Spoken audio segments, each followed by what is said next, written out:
Thank you for coming on. I'm so ecstatic that I get to speak to someone who's made such impact and done such great work. And I also was just commenting to you a little bit earlier that I love your personality as well. You're just so down to earth and humble. And it can very easily to the average person where it's like, oh, she's not another Joe. She's someone who's you've accomplished so many great things and helped companies do the same as well. So I really appreciate having you. Oh, thank you. Andy, I want to jump into your origin story. We talk about get to aha, and I want to deep dive into that a little bit. But let's talk about your origins from how you started your career and what you were doing then to sort of help you uh, do what you're doing now with Cunningham Collective. Well, sure. Well, I'm old, so it's a long history. I'll try to make it short. But I started off I graduated with an English literature degree from Northwestern University and got a job at a trade magazine in Chicago called Fleet Maintenance and Specifying. And so I was basically someone who put together what they called the back of the book, which was all of the little tiny pieces about products and trucks and oil and fuel and all these other things that trucks had to deal with. And that's what I did for a while. And then I got promoted to a feature writer. So now I got to write features about truck maintenance. But this was not a job that paid particularly well, as you can imagine. So I decided to try to get another job. And I wound up meeting a headhunter who introduced me to the public world of public relations. And of course, I hated PR people because they were the ones sending me all those press releases about the stuff I had to put together in the back of the book. But at any rate, I ended up interviewing with two PR agencies that I fell in love with. One was one called Burson Marsteller, and one was called Daniel J. Edelman.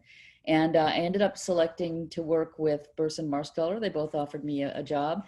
And because I'd been writing about trucks for so long, they threw me into what they call the technology group. Now we're talking about 1981 here. So the technology group was not what we would think of as a technology group today, but there were some cool products and services in there. One of them was Atari, the game company. So I got to work with them, and I did this amazing contest across the United States with the game Asteroids, which was really fun. But I also had a little company called Bell and Howell, and so those of you who are older will remember Bell and Howell as the educational equipment technology company. So when I was a kid, they made all the projectors that we had in our classrooms, but they went on to do lots of other educational technology. And one of the things they did, and this is quite unique in history, they actually licensed the Apple II computer. They bought a bunch of Apple IIs, they took off the beige cover, they put on a black cover, which was the Bell and Howell color, and they called it the Black Apple. And they sold it into education long before Apple really, pounded in on the education market. And I had this company as a client, and they gave me one of these computers to use at the office, which back in 1981, really no one was using, very few people were using personal computers. But they gave it to me, and I shared it with our librarian at Burson Marsteller, and she and I would sit there for hours, figuring out what you could do with this computer, all the software that was available then at the time, which was hardly any. Anyway, I fell in love with the personal computer industry, and my boss knew this, and he kept putting articles about Silicon Valley on my desk because this was in Chicago. And one day I found out that our company was going to open up an office in Silicon Valley. And so I asked if I could go and interview to work in that office in California. So I flew out to California, and I met with the person who was running the office, and he just didn't quite give me the same inspiration that I was getting from my boss back in Chicago. So I decided, I'll just interview with a couple of other agencies. So I did. I found some other agencies to interview on that little trip, and one of them was an agency called Regis McKenna. And I had the opportunity to meet with Regis himself, who is an amazingly inspiring person and an amazing marketer.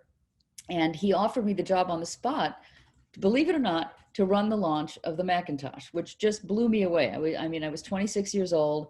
I had done a bunch of PR work, but I'd never launched a company or anything like this before. But I think he thought that I could work well with Steve Jobs. And anyway, of course, I took that opportunity. I moved out to California.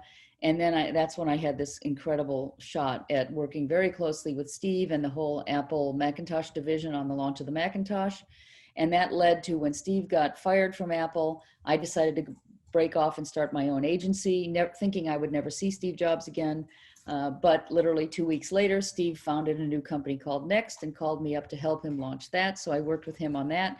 And then he bought a company called Pixar, and I got an opportunity to launch Pixar. And so I had this great opportunity with Steve over the course of probably 5 or 6 years that really shaped my whole career. So I was able to build a big agency that I ended up selling a number of years later, learned how to do strategy, learned how to do marketing. And Steve Jobs was one of the most brilliant marketers on the planet, as was Regis McKenna. So I had these two amazing mentors and was able to build a career on it. So I'm very grateful. That's how I got here.